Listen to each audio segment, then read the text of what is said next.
Hi guys, it's Greg here from PG Lifestyle and welcome to PGTV.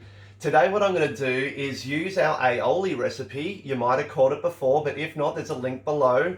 We're going to add some extra ingredients to aioli and turn it into a wonderful honey mustard dressing, which is great for chicken. You can dip your crispy chicken recipe. Again, it's in our recipes and you can really make it something special.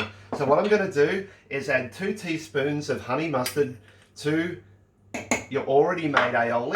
We're adding 1 teaspoon of our favourite choice of honey, which is just a local supplier. We love to grab all of our products locally if we can, and there's always somewhere we can find some excellent honey locally. So 1 teaspoon there. We've got our honey mustard in there already with our pre-made aioli, and we're just going to give that a mix up with the bar mix.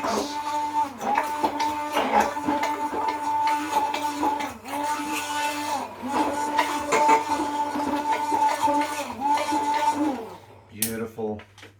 So that's all nice mixed up there with your seeded mustard, and this is going to be fantastic. Again, now we've got a couple of beautiful dressings in the fridge ready to go for the week, and you can use them for dipping, for salads, whatever you like. Thanks for watching. I'm Greg at PG Lifestyle.